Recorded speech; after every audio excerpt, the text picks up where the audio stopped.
Hello, I'm David Hughes. Welcome to Your Perfect Body, the podcast of the esoteric teaching community. So today's selection continues from yesterday, entitled, What Are We Doing? Part 2.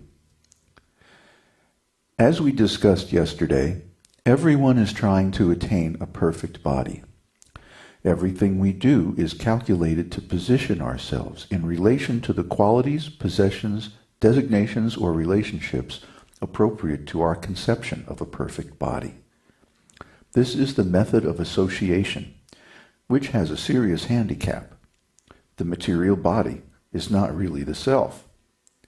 So even if we are able to successfully position ourselves in relation to the qualities, possessions, relationships, and designations of a perfect body according to our conception, all we have is a collection of symbols.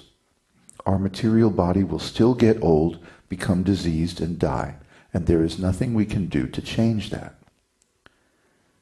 We make the mistake of identifying with the material body because our ontology, the collection of stories we tell ourselves to explain life, the universe, and everything, is inadequate to explain consciousness, the principal symptom of our actual identity as spirit soul. Consciousness is so important that in the absence of consciousness, there are no other issues. If the value of everything ultimately comes from consciousness, shouldn't we be paying a lot more attention to it? Consciousness is not a thing in itself, but a quality of the spiritual living entity or soul. Consciousness is a quality of the spiritual being, not a material object. Therefore, when consciousness becomes identified with a material body, it is in an abnormal ontological condition.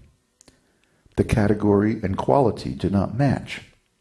Consciousness as a spiritual quality is eternal, and the material body is temporary. We need a process of self-realization to correct this abnormal ontological condition. The goal of self-realization is to enter into our actual eternal spiritual identity beyond this material body. The method of association cannot help us with this, but in material conditioned consciousness, the method of association is all we know. Fortunately, the esoteric teaching provides the solution to this existential quandary. First, the esoteric teaching puts us into relationship with spiritual qualities, objects, activities, and designations. This is actually what every bona fide religious culture tries to do more or less successfully. But since the esoteric teaching makes this process of spiritual association completely deliberate and conscious from the very beginning, it is very powerful. But this is only the beginning. The second stage of the esoteric teaching is a comprehensive process of ontological education and adjustment. This literally changes our consciousness from material to spiritual, and actually allows us to rediscover our perfect, eternal spiritual body. How does this work? We all have a perfect spiritual body right now, but because we are in material consciousness, we don't realize it. This is because the quality of our consciousness is determined by our ontology. If a symbol or experience is not present in our ontology, we cannot recognize its meaning. We tend to assume that anything meaningless is unimportant, and so we tune it out. When we encounter an experience that does not fit anywhere in our ontology, we tend to overlook it. For example, most people do not understand the calculus. So if I started talking in terms of the mathematical concepts of the calculus, most of you would simply tune me out, no matter how important or useful the information I was providing. Similarly, people have spiritual experiences all the time. Since we are spiritual beings, this is only natural. But since we have no ontological information on spiritual life, we tend to tune these experiences out and overlook them. Thus, our ontology strongly influences our consciousness in terms of the value and importance we assign to our experiences. By the process of ontological education and adjustment, the esoteric teaching provides a platform for properly evaluating our spiritual experiences. And by also giving us the tools to cultivate spiritual association, it provides a controlled laboratory environment for those spiritual experiences. Thus, the esoteric teaching is a scientific approach to self-realization. Nevertheless, it does require faith. Everything does. Even getting up in the morning requires some degree of faith that the effort is worthwhile. Similarly, the esoteric teaching requires sufficient faith in its methods to give them a fair, objective trial. You need enough faith to perform the experiment and observe the result. We hope to kindle that faith by these discussions. Right now, the only faith required is to stay connected, download the next installment of our podcast, and give it a listen. 10 minutes out of your day. About as much faith as it takes to floss and brush your teeth. You do floss and brush your teeth, don't you? Before I have a right to ask for more than that, you have a right to know what I'm doing and why. That's why I'm explaining the methods of the esoteric teaching before trying to get you to perform them. I'm trying to help you realize your perfect body. That body is not material, but spiritual. Material bodies do inconvenient things like getting old and sick and dying. But our spiritual bodies are perfect in every way.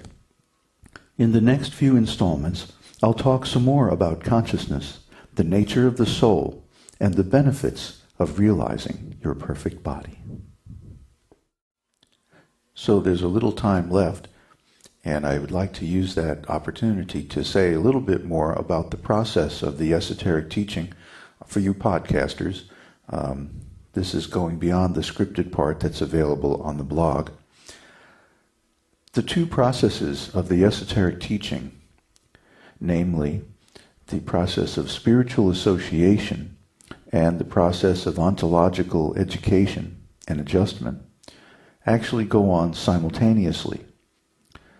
It's very easy to put ourselves into spiritual association, and in our next couple of episodes we'll go into how you can do that simply by changing your viewpoint on some things. And a little bit more difficult is to re-educate our ontology because it's deficient in so many ways, especially if we have a spiritual background in some mundane religious faith.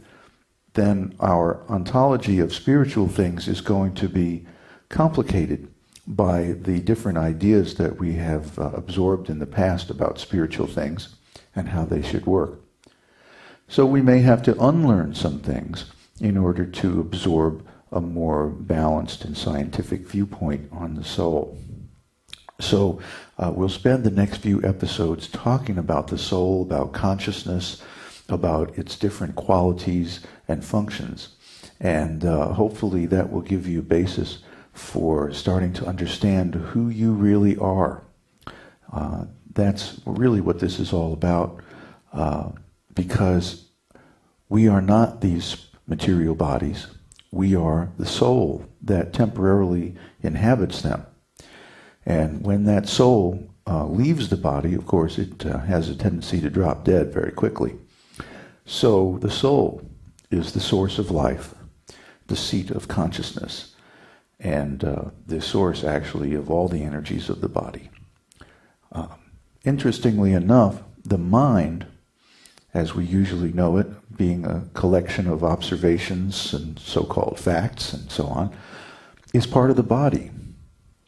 And this is why we don't remember our past embodiments. This is why we don't remember our spiritual body either. So what does that mean? That means we have to be educated in all these things so that we can understand them properly.